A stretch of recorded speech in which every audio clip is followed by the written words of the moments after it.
Apa kita ngimpor hakim? Nah, itu agak gila saya bilang. Saya tidak setuju. Tapi jangan dikira itu tidak ada di dalam ilmu hukum. Di negara-negara Eropa, pecahan Uni Soviet beberapa membuat lustration policy. Pecat semua orang tuh, gantiin yang baru semua, seleksi, lalu dijaga dengan sebaik-baiknya. Di Georgia, itu hakimnya dipecat. Hakim agung semua dipecat, diganti dengan yang baru. Loh, Pak, gimana dipecat? Gimana perkara yang sedang ditangani Pak Gayus kok dia dipecat? Paling perkara berjalan. Ngimpor hakim dari Belanda, dari Inggris, dari Amerika, khusus menyelesaikan kasus-kasus yang belum selesai itu. Bisa. Kenapa tidak? Artinya kalau kita mau mencari alasan untuk membenarkan sesuatu, teorinya ada semua kan. Ya kan, tinggal cari aja teorinya kalau hanya untuk itu. Tinggal opini yang mana yang akan diikuti oleh pembentuk undang-undang ini. Gitu. Nah, oleh sebab itu, kalaulah kita perlu melakukan rombak total itu, saya bicara pada hal-hal itu tadi, tidak harus mengimpor hakim, itu pasti tidak kita kehendaki, itu hanya membuat kita malu, tetapi ada beberapa hal yang bisa dilakukan. Pertama, kenapa kita tidak batasi sekarang masa jabatan hakim agung menjadi 5 tahun, seperti yang lain nih, pejabat negara nih 5 tahun semua, kenapa dia sampai seumur hidup?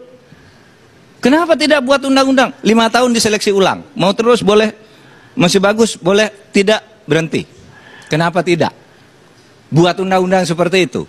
Gitu. Orang akan mengatakan, wah itu kan sudah banyak hakim agung karir dari bawah. Kalau undang-undang mengatakan itu boleh, kan dia juga tidak ditutup hanya untuk jadi hakim lagi.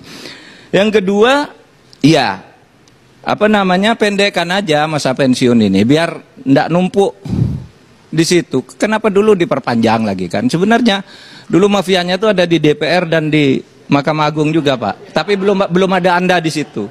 Ketika itu belum ada waktu itu. Gini ceritanya. Ketika Komisi Yudisial itu dipangkas kewenangannya, Komisi Yudisial, lalu kami Komisi 3 berkeliling ke seluruh Indonesia. Saya ikut. Semua perguruan tinggi mengatakan menyesalkan putusan MK waktu itu. Kenapa KY dipangkas kewenangannya? Semua fakultas hukum, mulai dari UI, UGM, UNIR, seharusnya KY itu lebih hebat dibandingkan dengan MA, dan malah sekarang dipangkas.